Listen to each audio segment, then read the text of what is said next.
Bonjour à tous et bienvenue sur ma chaîne. Je m'appelle Jean Dupont et je suis passionné par les voitures depuis toujours. Sans beaucoup de raisonnement, passons au sujet de la vidéo. Un article sur la manière dont un conducteur peut survivre à un ouragan au volant de sa voiture.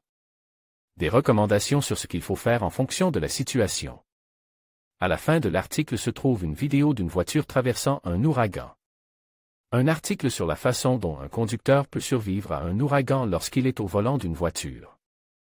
Des recommandations sur ce qu'il faut faire en fonction de la situation. À la fin de l'article, une vidéo d'une voiture traversant un ouragan. Tout cataclysme naturel a un impact direct sur les habitants des mégapoles et des petites villes, et ce sont les conducteurs qui en souffrent en premier lieu. Les voitures subissent l'impact des éléments, quel que soit l'endroit où elles se trouvent. L'un des phénomènes naturels les plus dangereux étant l'ouragan, il est important de prêter une attention particulière aux règles de base du comportement dans une telle situation. Si un ouragan vous surprend sur la route, voyager en voiture pendant les rafales de vent, les fortes pluies et le tonnerre n'est pas seulement difficile, mais aussi extrêmement dangereux. C'est pourquoi tous les experts s'accordent à dire qu'il faut attendre le pic principal d'une catastrophe naturelle dans un endroit sûr. En outre, les représentants du ministère des situations d'urgence affirment que la probabilité que la foudre frappe une voiture en mouvement est nettement plus élevée. Un autre facteur de danger est le fait que les autoroutes sont généralement naturellement surélevées, ce qui augmente l'intensité des rafales de vent, et il est donc possible non seulement de perdre le contrôle, mais aussi de se renverser du talus. Lorsque vous décidez de l'endroit où vous garez, ne choisissez jamais le code de l'autoroute, car si la visibilité est obstruée, vous risquez d'être percuté par d'autres voitures. Il faut également tenir compte du fait que les panneaux publicitaires ou les arbres situés à proximité sont une source potentielle de danger, car ils peuvent être renversés par de puissants courants de vent. Les ouragans sont souvent accompagnés d'éclairs et de tonnerres. Il est donc conseillé d'éviter les hauteurs naturelles, de rabattre l'antenne télescopique de votre voiture, s'il y en a une, et de fermer les fenêtres. Quant à l'impact direct de la foudre sur votre voiture, il faut bien sûr l'éviter par tous les moyens, mais il faut rappeler que la carrosserie de la voiture est parfaitement conductrice et que les occupants ne risquent donc pas de se trouver en danger. Toutefois, un certain nombre de modèles comportent des parties métalliques qui ne sont pas recouvertes par le plastique intérieur ou d'autres revêtements, il faut donc veiller à ne pas toucher ces surfaces. Ne choisissez pas non plus comme lieu de stationnement les plaines ou les pentes, car après des précipitations intenses, le niveau de l'eau peut monter brusquement, ce qui vous mettrait à l'abri d'une nouvelle catastrophe naturelle. Faites attention à l'emplacement des lignes électriques, les poteaux et les pylônes peuvent être abattus et les fils peuvent ne pas être mis hors tension à temps. Il est préférable de placer la voiture avec l'avant face au vent, pour des raisons d'aérodynamisme et parce que c'est dans cette direction que le risque de renversement est le plus faible, ce qui est particulièrement important pour les minibus ou les SUV de grande taille. En outre, le fait de ne pas disposer d'une surface dure sous vos roues constitue également un problème majeur, car après de fortes pluies, vous risquez tout simplement de vous retrouver coincé loin des routes fréquentées et des agglomérations, de sorte que la surface doit être bien pavée ou densément couverte d'herbes basses pour vous empêcher de vous enliser. L'une des principales erreurs à ne pas commettre pour protéger sa propriété est de passer sous un pont, une allée de bétail ou dans un ponceau. Ces structures sont conçues pour laisser passer à la fois les eaux des masses d'eau naturelles et les précipitations, ce qui peut entraîner l'emportement de votre voiture. Une solution relativement raisonnable consiste à la placer sous un viaduc ou un pont, mais nécessairement derrière une barrière, qui la protégera non seulement des intempéries, mais aussi de la collision avec d'autres voitures. Il convient de rappeler qu'une telle solution est interdite par les règles et passible d'une amende, mais sa valeur n'est pas comparable aux dommages éventuels si l'ouragan s'est abattu sur la ville.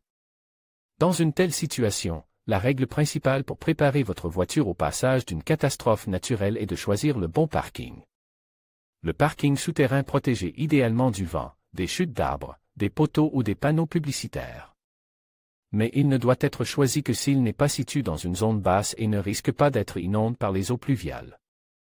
Les parkings ouverts, loin des arbres ou d'autres structures susceptibles de tomber, conviennent également. S'il y a de grands bâtiments à proximité, vous pouvez placer la voiture de manière à ce qu'il la couvre du côté sous le vent. N'oubliez pas que les vents des ouragans peuvent déplacer et même renverser les voitures. Les maisons privées constituent une source de danger supplémentaire, car leur solidité et la stabilité de leurs éléments individuels dépendent de la qualification des constructeurs. Une feuille de métal ou d'ardoise arrachée, une clôture tombée ou une poutre arrachée d'une véranda peuvent causer de graves dommages. Un autre danger pour votre voiture est la grêle, dont la taille et la vitesse peuvent endommager non seulement la peinture et les vitres, mais aussi laisser de nombreuses bosses et éclats, allant jusqu'à la nécessité de remplacer certaines parties de la carrosserie. S'il est impossible de placer la voiture dans un garage, vous pouvez utiliser des couvertures gonflables spéciales qui amortissent complètement l'énergie de l'impact, ou, dans les cas extrêmes, une couverture de voiture ordinaire, qui réduira au moins les dommages causes. La seule chose à laquelle il faut penser dans ce cas est de prévoir une fixation fiable de cette housse. Dressons la liste des endroits les plus sûrs pour la voiture. Une fois la première vague passée, la seconde arrive, l'engorgement du territoire, qui est le plus dangereux dans les zones urbaines, car les rues recouvertes d'asphalte et délimitées par des bâtiments en briques et des clôtures constituent le canal artificiel idéal pour le ruisseau en furie. C'est pourquoi, même dans les zones urbaines, faites attention à la nature du terrain et ne laissez pas votre voiture dans une zone de basse altitude. Éloignez-vous le plus possible des chantiers de construction, qui sont la source de toutes sortes d'objets lourds emportés par le vent. En outre, les grues à tours constituent également un énorme danger, dont la chute sur la voiture exclut non seulement la possibilité de récupérer cette dernière, mais peut également entraîner la mort des passagers. En même temps, immédiatement après avoir placé la voiture, il faut se précipiter vers un abri sûr, car tout bâtiment moderne est beaucoup plus sûr qu'une voiture. Les différents types d'assurance sont considérés comme une protection à part entière, mais il s'agit plutôt d'un moyen de compenser les dommages. En outre, une police couvrant les catastrophes naturelles est nettement plus chère. Il ne faut pas s'attendre à ce que les dommages causés par l'effondrement d'un arbre soient immédiatement indemnisés, car il est fort probable que la compagnie d'assurance transfère la responsabilité à la compagnie d'électricité, qui est tenue d'abattre les arbres potentiellement dangereux. Si un ouragan frappe une petite communauté, un village, une colonie ou une coopérative de datcha n'est pas le meilleur endroit pour attendre les intempéries, surtout si votre voiture ne se trouve pas dans un garage de la capitale. L'abondance de bâtiments temporaires, d'arbres et d'abris à la durabilité douteuse est une source potentielle de débris volants. En outre, il n'y a pas de système de paratonnerre dans ces endroits, ce qui multiplie le risque de foudroiement dans votre voisinage immédiat.